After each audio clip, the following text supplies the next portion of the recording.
सिरदर्द सताए तो डिस्प्रिन याद आए। साथियों, अगर आप भी जरा सा सिरदर्द होने पर डिस्प्रिन लेने के आदी हैं तो आपको यह वीडियो जरूर देखना चाहिए। जब आप डिस्प्रिन का ज्यादा सेवन करने लग जाते हैं तो डिस्प्रिन आपके खून के लिए, आपके पेट के लिए, आपकी स्किन के लिए, इतना ही नहीं आपके पूरे शरीर के लिए और शरीर के बहुत सारे अंगों के लिए बड़ी ही नुकसानदेह साबित हो सकती है। क्या आप ये बात जानते हैं? अगर नहीं जानते तो आपको इस वीडियो की एक एक लाइन को, एक एक बात को बड़े गौर से सुनना चाहिए, क्योंकि डिस्प्रिन हर घर में इस्तेमाल होती है। लिहाजा इसके फायदे क्या है, इसके नुकसान क्या है, ये सब हमें पता होना चाहिए। नमस्कार, मेरा नाम है आदित्य चौहान।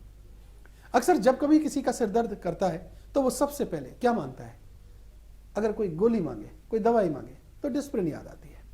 साथियों, डिस्प्रिन कोई नई दवा नहीं है, बल्कि आज से करीब 125 साल पहले जो एस्प्रिन दवा हुआ करती थी उसी का ये बदला हुआ रूप है।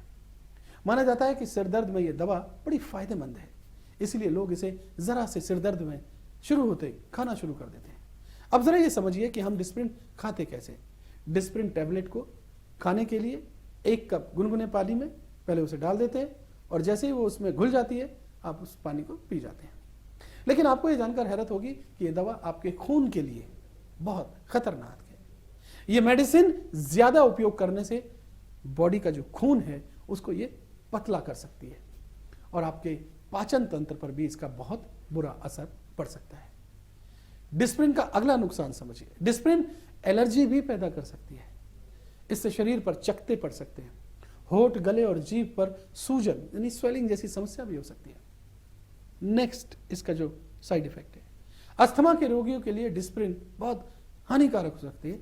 इससे अस्थमा का अटैक भी आ सकता है। नेक्स्ट जो है डिस्प्रिन का साइड इफेक्ट, वो भी समझ लीजिए।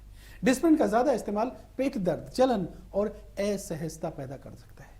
कभी कभी इसके ज्यादा इस्तेमाल से पेट और हाथों में छाले तक हो जाते हैं। इतना ही नहीं साथियों, अगर आपको जठराग्नि से संबंधित कोई समस्या है तो डिस्प्रिन आपके लिए बहुत ज्यादा नुकसानदेह साबित हो सकती है। साथियों, अगर आप थोड़े से सिर दर्द पर भी बिना डॉक्टर की सलाह के लगातार आप डिस्प्रिन खा रहे हैं तो आप इसके आदी भी हो सकते हैं, यानी हैबिचुअल हो सकते हैं। आपको जरा सा सिर दर्द होगा और आप कहेंगे डिस्प्रिन ले आओ। ऐसे में अगर सिर दर्द के समय आपको डिस्प्रिन नहीं दी गई तो आप गंभीर रूप से परेशान हो जाएंगे। साथियों, डिस्प्रिन को लेकर एक बड़ा फैक्ट यह भी है कि माना जाता है कि डिस्प्रिन से सिर दर्द ठीक हो जाता है, लेकिन ऐसा नहीं है। डिस्प्रिन के जो गुण हैं वो सिर दर्द के अलावा शरीर में और कहीं के दर्द, दिल के दौरे, माइग्रेन, स्ट्रोक जैसी बीमारियों में भी इलाज कर सकते हैं। बुखार और एक्ने के इलाज में डॉक्टरों की सलाह पर यह दवाई ली जाती है। दरअसल ये एक नॉन इन्फ्लेमेटरी ड्रग है जिसका इस्तेमाल दर्द और सूजन को कम करने के लिए भी होता है। कई बार डॉक्टर उन लोगों को इस दवा के सेवन की सलाह देते हैं जो हार्ट अटैक जैसी गंभीर बीमारी से गुजर चुके हैं। साथियों, अगर आप इस दवा का नियमित तौर पर सेवन करते हैं तो ये आपके ब्लड प्रेशर को भी बढ़ा देती है। इसके साथ ही अगर ये दवा गर्भवती महिलाएं रोजाना खा रही है तो उनके शिशु पर, उनके पेट में पल रहे नवजात बच्चे पर भी इसका बड़ा गंभीर असर पड़ सकता है। बच्चों को स्तनपान कराने वाली महिलाओं को भी डिस्प्रिन खाने से मना किया जाता है।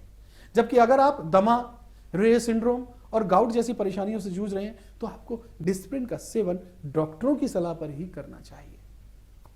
दोस्तों, हम लोग इन मेडिसिन के आदी हो चुके हैं। जरा सा सिर दर्द हुआ हमें फौरन मेडिसिन चाहिए, जबकि बहुत सारे नेचुरल तरीके हैं जिन्हें अपनाकर हम इस तरीके की छोटी छोटी समस्याओं से निजात पा सकते हैं। इसलिए दोस्तों, दवाइयों से बचें और तब तक बचें जब तक कि बहुत ज्यादा जरूरी ना हो, और दवाई तभी लें जब आपको डॉक्टर सलाह दे। बिना डॉक्टरी सलाह के इस तरीके की मेडिसिन लेने के आप आदी ना हो जाएं, वरना साइड इफेक्ट्स आपको घेर लेंगे, आपका शरीर बीमारियों की जद में फंसता चला जाएगा। बहरहाल, डिस्प्रिन को लेकर हमने ये जानकारी जो दी, आपको कैसी लगी इसे लेकर के आप कमेंट बॉक्स में जरूर लिखिएगा।